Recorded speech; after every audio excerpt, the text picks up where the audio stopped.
Welcome. This is Radio Pras.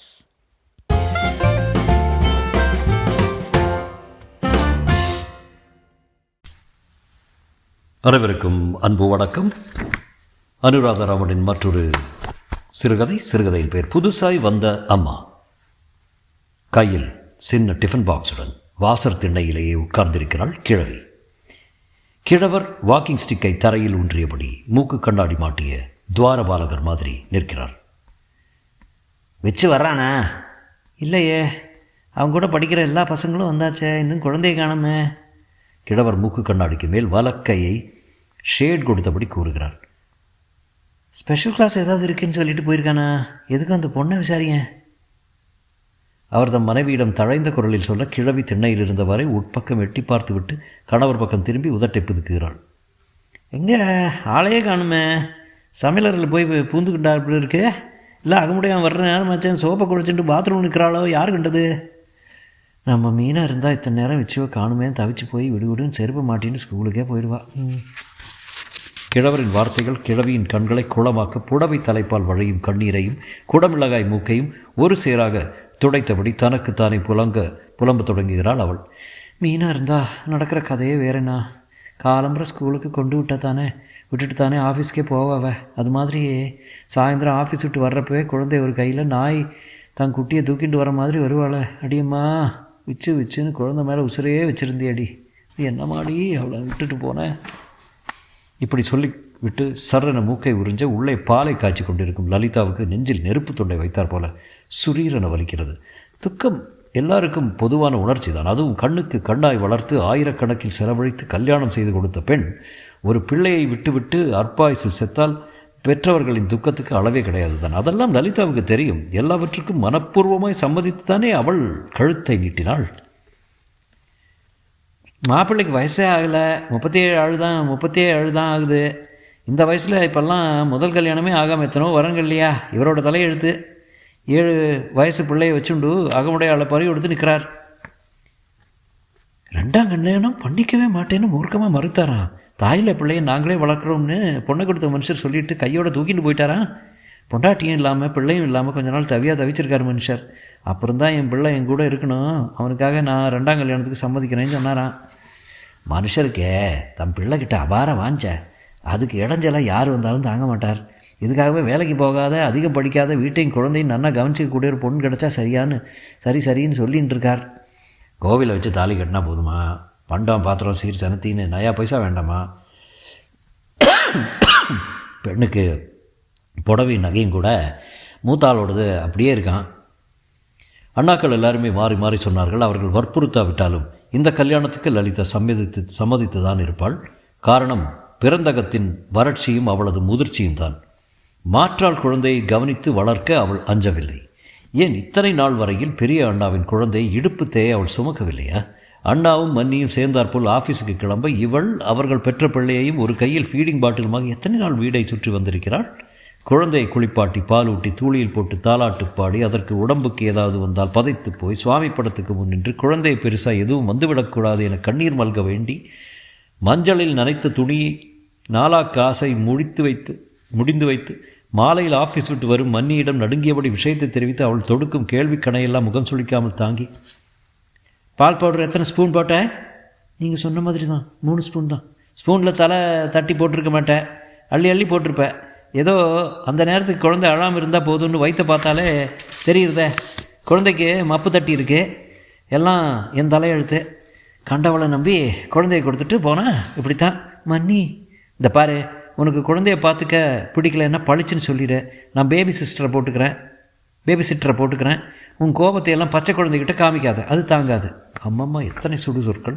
இத்தனையும் கேட்டு மரமாகி போனவளுக்கு 2ஆம் தாரமாக வாழ்க்கைப்பட்டு 7 வயசு பையனை கவனித்துக் கொள்வது என்பது ஒன்றும் பெரிய விஷயமாக தோன்றவில்லை. மாதவனும் அவளிடம் மிக கண்ணியமாகத்தான் பழகுகிறான். அவளை மணந்து தன் வீட்டுக்கு அழைத்து வந்த உடனே வீட்டையும் விச்சு என்கிற விஸ்வேஷையும் அவளிடம் ஒப்படைத்து விட்டான். அம்மா இல்லைங்கிறதுக்காக என் பிள்ளை ஏங்கி போய்விடக்கூடாது. அவனோட பாட்டி தாத்தா கிட்ட தான் இத்தனை நாள் இருந்தான். அவளுக்கு பேரனை பிரிய இஷ்டமே இல்லை. நான் தான் வற்புறுத்தி பிடுங்கா குறையாக பிடுங்கிட்டு வந்தேன். என்ன இருந்தாலும் அவளுக்கு பாசம் விடாது இல்லையா? இங்கே தான் பக்கத்தெருவில் இருக்கா. குழந்தைய பார்த்துன்னு தோணுறப்போ எல்லாம் ஓடி வந்துடுவா, வயசானவா.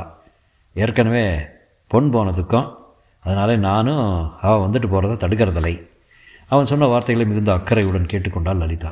அந்த வீட்டில் உள்ள விலை உயர்ந்த பொருட்கள் மட்டுமின்றி அந்த வீடே மூத்தவள் மீனாவின் சம்பாத்தியத்தில் தான் கட்டியது என்பதை நாளடைவில் தெரிந்து கொண்டபோது, அதுவும் மீனாவின் தாயை சொல்ல கேட்டபோது ஏதோ ஒரு குற்ற உணர்வு அவள் நெஞ்சில் தலைதூக்கத் தொடங்கியது. திருமணமான 4வது நாள் லலிதாவுக்கு கொஞ்சம் பூவும் தன் பேரனுக்காக ஒரு எவர்சில்வர் சம்பளம் நிறைய திரட்டு பாலுமாய் வந்தாள் மீனாவின் தாய் பார்வதி. அவளுக்கு பின்னாலேயே கிழவர் மகாதேவன். இவர்கள் வந்த நேரத்தில் மாதவன் வீட்டில் இல்லை. விச்சு அவர்களது படுக்கை அறையில் ஆய்ந்து ஓய்ந்து தூங்கி கொண்டிருந்தான். வந்தவர்கள் தங்களை இன்னாரென்று அறிமுகப்படுத்தி கொள்ளக்கூட இல்லை. லலிதா பார்த்து கொண்டிருக்கும் போதே பார்வதி விடு என்ற சமையலறைக்குள் போய் ஒரு முறை எல்லாவற்றையும் நோட்டமிட்டால் வரிசை மாறி இந்த பாத்திரங்களை மறுபடியும் கலைத்து பழைய மாதிரியிலே அடுக்கினாள். அவள் பின்னாலேயே சமையலறை வரை வந்த லலிதா கொஞ்சம் திகைத்து நின்றாள். பாத்திரங்களை தேய்ச்சி அலம்பின உடனே ஒரு டவலால் ஈரம் போக தொடச்சே அப்புறமா அலமாரியில் வையே, இப்படியே வைக்காத மீனா இதெல்லாம் ரொம்ப நாசுக்கு. குழந்தை எங்கே தூங்குறானா? பார்வதி கையில் இருந்த சம்பளத்துக்கு படுக்கை அறையை நோக்கி பாய அவளுக்கு முன்பாகவே அங்கே கிழவர் தூங்கும் சிறுவனை முதுகை வாஞ்சையுடன் தடவிக்கொண்டு, குழந்தை இந்த ஒரு வாரத்திலே திரும்ப போயிட்டானே. கல்யாண அமர்க்கத்தில் இவனை கவனிக்க யாருக்கு அங்கே நேரம் வந்திருக்கோம்? சரியாக சாப்பிட்டானோ இல்லையோ? இப்படி சொன்னவள் சிறுவனை தூக்கி தன் மடி மீது போட்டுக்கொண்டு தூங்குபவனை எழுப்பத் தொடங்க, லலிதாவுக்கு இவர்களது நடவடிக்கையிலிருந்து இவர்கள் யார் என்று புரிந்து போனாலும் தூங்கும் பிள்ளையை எழுப்பாதீர்கள் என சொல்ல முடியாத அவஸ்தை. தூக்கமா? பசி மயக்கமா? எப்போ சாப்பிட்டான்? தூக்கம்தான், 11 மணிக்கு தான் சாதம் சாப்பிட்டான். லலிதா தயங்கி சொல்ல மகாதேவன் மூக்கிலிருந்து நழுவிய மூக்கு கண்ணாடி அதன் இடத்தில் பொருத்த கூட மறந்து இவளை ஊடுருவி பார்த்தார். 11 மணிக்கா சாப்பிட்டான் குழந்தை? அது வரைக்கும் பட்டினியா? இல்லை காலம்பரை அவன் அப்பாவுக்காக டிஃபன் பண்ணியிருந்தேன், அவர் கூட உட்காந்து டிஃபன் சாப்பிட்டான். என்ன டிஃபனு? இது பார்வதி. தோசை. காலங்காத்தால் தோசையும் பூசையும் கொடுக்காத, அவனுக்கு அதெல்லாம் ஒத்துக்காது, ரொம்ப பூஞ்ச உடம்பு. காலம்பரை 7 மணிக்கு போன்விட்டா, 9 மணிக்கு மசியை பிசைஞ்ச பருப்பு சாதம், கறி கூட்டு கொஞ்சம் தயிர், இதை கொடு. மத்தியானம் ஸ்கூலுக்கு போனாலும் சரி வீட்டில் இருந்தாலும் சரி தயிர் சாதம் தான், துளி கூட புளிக்கக்கூடாது. சாப்பாட்டு விஷயத்தில் அவன் அப்படியே அவன் அம்மா தான். சாயந்தரம் சுட டிஃபன் வேணும், ரொம்ப நாக்கு நீளம், ராத்திரி காலம்பரை பண்ணதை விரலால் சீந்த கூட மாட்டான். லலிதா பவ்யமாக தலையை இசைத்தாள். பார்வதி அப்பொழுதுதான் நினைவு வந்தவள் போல பக்கத்திலிருந்து பூப்பொட்டலத்தை எடுத்து அவளிடம் நீட்டினாள். இந்தா முதல்ல மூத்தாள் ஃபோட்டோவுக்கு போட்டுட்டு அப்புறம் எடுத்து வச்சுக்கோ. சரி, நமஸ்காரம் பண்ணுறேன். யாருக்கு எது கொடுப்பினியோ அதுதான் கிடைக்கும். காலேஜில் தங்க மெடல் வாங்கினா என் பொண்ணு பேங்க் வேலை தேடிட்டு வந்தது. மாப்பிள்ளையை விட அவளுக்கு தான் சம்பளம் ஜாஸ்தி. ஆசையாக புடவையும் நகையும் வாங்கி சேர்த்துண்டா. ஆஃபீஸில் லோன் வாங்கி வீட்டை கட்டிண்டா. டிவியும் ஃப்ரிட்ஜும் கூட அவள் வாங்கி போட்டது தான். டைனிங் டேபிள் அவள் ஆர்டர் கொடுத்து கலரில் இல்லைன்னு ஒரு நாள் முழு அழுதுருக்கா. மறுநாள் வேறு மாற்றினதுக்கு அப்புறம் தான் நிம்மதியாச்சு அவளுக்கு. இதோ இப்போ நீ கட்டின்னு இருக்கே இந்த புடவை தான் கடைசியாக வாங்கின்றது. தீபாவளிக்கு வாங்கி வச்சுருந்தா. 2வது பிரசவம் தன் புருஷன் வீட்டில் தான் நடக்கணும், ஒரே பிடிவாதம். தீபாவளிக்கு ஒரு வாரம் இருக்கிறப்ப காரியம் முடிஞ்சு போச்சு. பார்வதி இந்த வார்த்தைகளை சொல்லி முடிக்கும் முன்பே லலிதாவுக்கும் துக்கம் தொண்டையில் பந்தாய் அடைத்தது. என்னதான் முன்பின் அறிமுகம் இல்லாவிட்டாலும் ஒரு பெண், அதுவும் இத்தனை ஆசையாக எதிர்காலத்துக்காக எல்லாவற்றையும் சேர்த்து வைத்த பெண் ஆயுசோடு இருந்து அனுபவிக்கவில்லையே என்பதை நினைத்து பார்த்தபோது அவளுக்குமே அழுகை வரத்தான் செய்தது. சினிமாவில் கதாநாயகிகளின் கண்ணீரையே தாங்க மாட்டாதவள் அவள் தன் மூத்த தாரத்துக்காக அழாமலாக இருப்பாள். இந்த வீட்டுக்காக வாங்கின லோனை கூட அடைச்சிட்டு தான் போய் சேர்ந்தா. அவள் உழைச்சி உடம்ப வருத்தி தான் சேர்த்ததெல்லாம் எவ்வளோ ஒருத்தி அனுபவிக்க போகிறான்னு தெரிஞ்சிருந்தா அதெல்லாம் இப்போ எதுக்கு? அதுதான் முன்னாலேயே சொன்னேனே, யாருக்கு எது கொடுப்பினையோ அதுதான் கிடைக்கும்னு. உன் அதிர்ஷ்டம், தங்கமான புருஷன் கிடச்சிருக்கான். என் பொண்ணுக்கு தான் கொடுத்து வைக்கல. நீயாவது சௌக்கியமாக இது இரு. புது பொண்டாட்டி மோகம் குறையிற மட்டுமாவது குழந்தைய எங்ககிட்ட விட்டு வச்சிருக்கலாம் மாப்பிள்ளை. என்னம்மா இந்த விஷயத்தில் மட்டும் அவர் பிடிச்ச பிடியை விடமாட்டேன்னுட்டார். கிழவி மூச்சு விடுவதற்கு நிறுத்தினாள். உடனே அவள் விட்ட இடத்தை கிழவர் பிடித்து கொண்டார். ஏன்னா ரொம்ப நல்ல பெண்ணாம், ஆனால் ஒரு கெட்ட குணம், தன் பொருள்களை மற்றவர்கள் உபயோகித்தால் சகிக்க மாட்டாளாம். இதுவரையில் அவள் கூட பிறந்த தங்கைக்கு கூட தன் புடவைகளை கட்டிக்கொள்ள கொடுத்ததில்லையாம். அதனால்தான் அவள் இறந்த பின்பு மாதவன் அவளுடைய புடவை நகைகளை எடுத்து போகச் சொல்லி அவளிடம் பெற்றோரிடம் எத்தனையோ கெஞ்சி கேட்டும் அவர்கள் நிர்தாட்சணியமாக மறுத்து விட்டார்களாம். இதெல்லாம் எடுத்துகிட்டு போக நாங்கள் என்ன பண்ண போகிறோம்? பார்க்குறப்ப எல்லாம் அவன் நினைப்பு வந்து வயிற்றுக்கு சங்கடப்படுத்துவோம். இப்போ நீயே அவள் புடவையை கட்டின்னு இருக்க, பார்க்குறப்போ நெஞ்சு என்னமா அடிச்சுக்கிறது தெரியுமா? லலிதா அதற்கு பின் நெருப்பின் மீது நிற்பது போல உணர்ந்தாள். அவர்கள் போனதும் முதல் வேலையாக அந்த புடவையை அவிழ்த்தெறிந்து விட்டு தன் பழைய புடவைகளை ஒன்றை எடுத்து சுற்றி கொண்டாள். அன்றிரவு விச்சு தூங்கிய பின் தயங்கி மாதவனிடம் இது பற்றி சொன்ன லலிதாவுக்கு கிடைத்த பதில், அவளோட வருத்தம் நியாயமானது தானே. வயசானவா, பொன் போன துக்கம் இன்னும் தீரக்கூடியதும் இல்லை. இத்தனை சொல்கிறேனே, என்னால் மீனாவை மறக்க முடியுதா? இதுக்காக அவளை எதுவும் சொல்லாத. விச்சுவை பார்த்துட்டு இந்த வீட்டுக்கு வந்துட்டு போகிறது தான் அவளோட மனசாந்திக்கு ஒரே வழி. நீ அந்த மாதிரி பெரிய அவளை எடுத்து எறிஞ்சு எதுவும் பேசின எனக்கே கோவம் வந்துடும். அவளோட உணர்ச்சிகளுக்கு மதிப்பு கொடுக்க முதல்ல கற்றுக்கோ. போதும். என்ன செய்வாள் லலிதா? சிறுவன் விச்சுவை தன் வசம் திருப்ப எத்தனையோ முயற்சி செய்து அதில் ஓரளவு வெற்றியும் பெற்று விட்டால்தான். திருமணமான புதுசில் ரொம்பவும் திண்டாடி போயிருக்கிறாள்.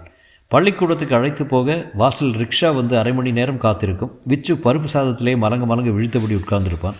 7 வயசு பேரனுக்கு சோற்றை பிசைந்து வாயில் ஊட்டியே இது நாள் வரையில் வளர்த்திருந்தாள் பார்வதி. சாப்பிடுமா, வாசலில் ரிக்ஷாக்காரன் மணி அடிக்கிறான். நான் தட்டை எடுத்துட்டு ரிக்ஷாவில் பாட்டியாத்துக்கு போகிறேன். எதுக்கு? பாட்டி இன்னும் ஊட்டி விடுவா. நான் ஊட்டி விடுறேனே. உனக்கு சரியாக ஊட்டு தெரில, வாயில் இருக்கிற சாதத்தை முழுங்கிறதுக்குள்ளே திணிக்கிற. விச்சு விழிகளை இடுக்கி வலது கை ஆள்காட்டி விரலை அவள் முகத்துக்கு எதிரே நீட்டி சிடுசிடுப்பான். படவா, இத்தனை பேசுகிற, தட்டில் இருக்கிற சாதத்தை எடுத்து வாயில் போட்டுக்க தெரியாதோ? லலிதா தனக்குள் சொல்லிக் கொள்வாளே தவிர வாய் விட்டு சொல்ல மாட்டாள். இதற்குள் பார்வதியே ஒரு கையில் சின்ன டிஃபன் கேரியருடன் மகாதேவன் பின் தொடர ஓட்டவும் நடையுமாய் வந்து விடுவாள். அவ்வளவுதான். விச்சு வாய் நிறைய சோற்றை அடைத்து கொண்டு அதை விழுங்காமலே ஆவன் பெருசை அழத் தொடங்குவான். பாட்டி, ஐயோ நடாக்கண்ணா, நீ ஏன் சுருக்க வரல? எனக்கு யாரும் சாதம் பிசைஞ்சு ஊட்டி விடுவா? புது அம்மாவுக்கு அதெல்லாம் தெரியவே இல்லை. நான் ஓட்டமாக தான் ஓடி வந்தேன். நீ வேணால் தாத்தாவை கேளு. ஆமாம், இது என்ன பருப்பு சாதமா? இப்படி கேட்பவள் லலிதாவை அலட்சியமாய் ஒரு பார்வை பார்ப்பாள். பருப்பு வேகவே இல்லை, நெத்தாக இருக்குது. குழந்தைகளுக்கு பருப்பு பாதம் செஞ்சால் நெய் வாசனையாக இருக்காதா? அதான் வச்சுக்கண்ணா, பாட்டி பருப்பு சாதமும் உருளைக்கிழங்கு கறியும் கொண்டு வந்திருக்கேன். சாப்பிட்றியா? உருளைக்கிழங்கு கறியா? சிறுவன் தன்னெதிரே இருந்த தட்டை புறங்கையால் தள்ளி விட்டு பாட்டி பக்கம் பூர்ணமாய் திரும்பி உட்கார்ந்து விடுவான். துக்கம் நெஞ்சை அடிக்கும் லலிதாவுக்கு.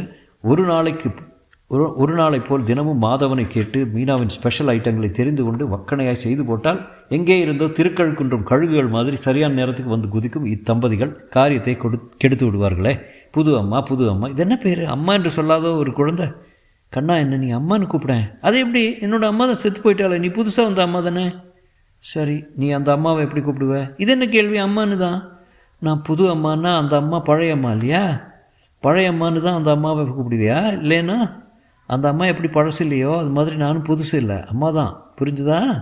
குழந்தையோட தன் உறவை பலப்படுத்தி கொள்ள எப்படியெல்லாம் முயன்றிருக்கிறாள் அவள். அவனுடன் உட்கார்ந்து பம்பரத்துக்கு ஆணி அடித்து காற்றாடி நூலுக்கு மாஞ்சா தடவி கோலி விளையாடி கேரம் விளையாடி அவன் கேட்கும் கேள்விகளுக்கெல்லாம் பொறுமையாய் பதிலளித்து லலிதா புருஷனுடன் படுத்த நாட்களை விட விச்சுவை மடியில் போட்டுக்கொண்டு உட்கார்ந்தே தூங்கிய நாட்கள் தான் அதிகம். நடுவில் பார்வதி மகாதேவனும் வடக்கே எங்கோ யாத்திரை போயிருந்தார்கள். அப்போது சிறுவன் இவளிடம் நன்றாகவே ஒட்டி விட்டான். பழைய பிடிவாதம் இல்லை. சோற்றை பிசைந்து வைத்து விட்டு பக்கத்தில் உட்கார்ந்தால் போதும் நிமிஷமாய் சாப்பிட்டு முடிக்கிறான். மாலையில் பள்ளிக்கூடம் விட்டு வரும்பொழுதே ஒலிக்கும் அழுகுரல் இல்லை. படு சமர்த்தாய் பூட்ஸ் புத்தகப்பை அதன் இடத்தில் வைத்துவிட்டு கால் கழுவி கொண்டு சமையலறைக்குள் எட்டி பார்ப்பான். ஹாய் பூரியா, எனக்கு பிடிக்குமே.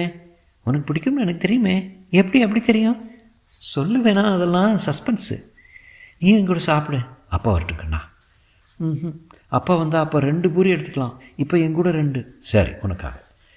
ஏம்மா, எப்படி இந்த பூரியெல்லாம் குண்டு குண்டாக இருக்குது? இதுக்குள்ளே காற்றை எப்படி அடைச்ச? ஐயே, விஷ்ணுவுக்கு இது தெரியாதா? நீ சைக்கிளுக்கு காற்றடிக்கிற பம்ப் வச்சுருக்கல, அதால் ஒவ்வொரு பூரிக்கும் காற்றடிச்சேன் எனக்கு அம்மா. நிஜமாவா? ராத்திரி அப்பா கிட்ட கேளு, அப்பாவே சொல்லுவார். அவள் நமட்டுத்தனமாய் சிரிக்க மாதவன் வந்ததும் விச்சு மறக்காமல் இது பற்றி கேட்பான். அவன் ஓவன் சிரிப்பான். இந்த சந்தோஷத்தில் மண் விழுவது போல மறுபடியும் மீனாவின் பெற்றோர் இதோ வந்தாயிற்று. கிழவி வாசல் திண்ணையிலேயே உட்கார்ந்திருக்கிறாள். கிழவர் பேரனை எதிர்பார்த்து நடுத்தெருவில். இந்தா லலிதா, இன்னும் என் குழந்தைய காணா? அவன் கிளாஸ் பசங்களோட ஃபுட்பால் விளையாட்டு வருவான். லலிதா ஈரக்கையை புடவை தரைப்ப துடைத்தபடி வந்து சொல்ல கிழவர் பதறி போகிறார். என்னது, ஃபுட்பாலா? இதென்ன விபரீத விளையாட்டு? பந்து எங்கேயோ படக்கூடாத இடத்துல பட்டுதுன்னா முதலாவது குழந்தைய பந்து உதைக்கவே தெம்பு போதாதே. மாப்பிள்ளை வரட்டும், நான் சொல்கிறேன். குழந்தை ரிக்ஷாவில் போகிறது இல்லையா இப்போ? கிழவி தழுதழுத்த குரலில் கேட்க லலிதா தடுமாற்றத்துடன் பதிலளிக்கிறாள். அவனுக்கு சைக்கிள் வாங்கி தந்திருக்கு. தினம் அவனே சைக்கிளில் போகிறான். சாயந்தரம் ஸ்கூல் விட்டதும் கொஞ்சம் நேரம் விளையாடிட்டு சைக்கிளில் திரும்புவான். பார்வதி பெருசாய் கத்தவே தொடங்கிவிட்டாள். இத்தனோண்டு குழந்தை ரோட்டில் எம மாதிரி லாரியும் பஸ்ஸும் பறக்கிறது. இவ குழந்தைய சைக்கிளில் அனுப்பியிருந்தாங்களாமே. தன் பிள்ளைய அனுப்புவான்? தன் பிள்ளையானா அனுப்புவாளா? ஏண்டி, அந்த குழந்தைக்கு ரிக்ஷா செலவு மாதம் 30 ரூபா ஆகுமா? அதுக்கு கொடுக்க உன்னால் முடியலையா? மாப்பிள்ளை எப்படி சம்மதிச்சாரு? என்னை கேட்டால் ரிக்ஷா கூலியை நான் கொடுத்துருப்பேனே. ஸ்கூலில் பந்தை உதச்சிட்டு சைக்கிளை மிதிச்சுண்டு என் குழந்தை வரணும்னு என்ன தலையெழுத்து? அவன் அம்மா இருந்தால் கண்ணில் ரத்தம் விட்டுருப்பா. லலிதாவுக்குள் சுறுசுறுவன் கோபம் போகிறது. பெண் வயிற்று பேரனிடம் பாசம் தேவைதான், அதற்காக இப்படியா? குழந்தையின் தைரியத்தையும் ஆரோக்கியத்தையும் வலுப்படுத்தத்தானே அவள் இந்த ஏற்பாட்டை செய்தாள். ஆண் பிள்ளைக்கு வளரும் போதே தன்னம்பிக்கையும் தைரியமும் வளர வேண்டாமோ? பெற்றவள் இருந்தாலும் இப்படித்தானே செய்திருப்பாள். மாப்பிள்ளை இப்படி மாறுவார்னு நான் கொஞ்சம் கூட நினைக்கல. கிழவி மீண்டும் குரலை உயர்த்த லலிதா வெடித்து விட்டாள். கொஞ்ச நேரம் சும்மா இருங்கோ. உங்கள் பேரன் மேலே உங்களுக்கு இருக்கிற அக்கறை எனக்கும் இருக்குது. பார்க்க போனால் அவங்ககிட்ட தேவதா விசுவாசமே இருக்குது. அவனுக்கு அம்மாவாக இருக்குத்தான் நான் இந்த வீட்டுக்கு வந்தேன். அப்புறம் தான் எனக்கு அவன் அப்பாவோட பொண்டாட்டியாக வளைய வர பாக்கியம் கிடச்சிருக்கு. என்றைக்கு இருந்தாலும் அவன் உங்கள் பேரன் தான், இல்லைன்னு சொல்ல. அதுக்காக அசட்டுத்தனமாக பாசத்தை கொட்டி அவனை உருப்படாமல் செய்திடாதீங்க. ஆமாம், சொல்லிட்டேன். அவள் வார்த்தைகளை நாலாபுரமும் சிதறவிட பார்வதி புடவை தலைப்பால் வாயை பொத்தியபடி எழுந்திருக்க மகாதேவன் விரைப்பாய் அவளை ஒரு பார்வை பார்த்துவிட்டு நகருகிறார். உங்களோட என்ன பேச்சு? மாப்பிள்ளை வந்ததும் விச்சு அழைச்சுண்டு என்னை வந்து பார்க்க சொல்லு போதும். போகும் முன் அவர் சொன்ன வார்த்தைகள். லலிதா நடுங்கி விட்டாள். மாதவனுடன் நடந்ததை எப்படி சொல்வாள்? சொன்னால் அவன் தான் ஏற்றுக்கொள்வானா? பெரியவர்களின் மனசின் நேர நோக பேசிவிட்டோமே. அடடா, என்ன சட்டுத்தனம்! அவர்கள் சென்ற அரை மணி நேரத்தில் வீடு திரும்பிய விச்சுவிடம் கூட அவளால் வழக்கம் போல சிரித்து பேச முடியவில்லை. மாதவன் வந்ததுமே கேட்குறான், என்ன உடம்பு சரியில்லையா? ஒன்றும் இல்லையே, விச்சுவோட பாட்டி தாத்தா வந்திருந்தா, இப்போ தான் போனான். உங்களையும் விச்சுவையும் சொல்லி முடிப்பதற்குள் திணறி விட்டாள் அவள். நடந்த வாக்குவாதத்தை சொல்லவில்லை. சொல்லி எந்தவித பயனும் இல்லை என்பது அவளுக்கு தெரியும். அவர்கள் சொல்லுவார்கள். மாதவன் பிள்ளையை அழைத்து கொண்டு கிளம்புகிறான். தா, இன்னொரு மணி நேரத்தில் வரேன். இப்படி சொல்லிவிட்டு போனவன் இரவு 10 மணி சுமாருக்கு தான் தூங்கும் சிறுவனை தோள் மீது போட்டுக்கொண்டு வீடு திரும்புகிறான். சாப்பிடலையா? அவன் அங்கேயே சாப்பிட்டுட்டான், நீ எனக்கு போடு. மாதவன் சிறுவனை படுக்கையில் கிடத்திவிட்டு சாப்பிட உட்கார தட்டில் சாதத்தை பரிமாறும் போதே கை நடுங்குகிறது லலிதாவுக்கு. எப்படி கேட்பது? அவர்கள் என்ன சொன்னார்களோ? குறிந்து பரிமாறியவளின் விழிகளிலிருந்து பொட்டு பொட்டாய் நீர்ச்சரம் சோற்றின் மீது விழ அவன் மெதுவாக தலை நிமிர்ந்து அவளையே இமைக்காமல் பார்க்கிறான். எனக்கு ஆஃபீஸில் டெல்லிக்கு மாத்திர போகிறா. நான் தான் வேண்டான்னு சொல்லிட்டு இருந்தேன். நாளைக்கே போய் மாற்றல் உத்தரவை வாங்கிட்டு வரப்போகிறேன். திடீர்னு வேறு இடத்து படிப்பும் சூழ்நிலையும் விச்சுவுக்கு ஒத்துக்காது தான். இருந்தாலும் பரவாயில்ல, நீ அவனை ட்ரெயின் பண்ணிவிடுவேங்கிற நம்பிக்கை இருக்கு. என் குழந்தைக்கு செல்லம் கொடுத்து குட்டிச்சவராக்கிற பாட்டி தாத்தா வேண்டாம். அவனை கொஞ்ச வேண்டிய நேரத்தில் கொஞ்சி கண்டிக்க வேண்டிய நேரத்தில் கண்டிக்கிற அம்மா தான் வேணும். ஆனால் பாவம், அவளை சொல்லவும் முடியாது. குழந்தை மேலே உன்னையும் என்னையும் விட கண்மூடித்தனமாக பிரியம் வச்சுக்கிறது அவள் தான். மீனாக இருந்தாலும் விச்சுவை நீ வளர்க்குற மாதிரி தான் வளர்ப்பா.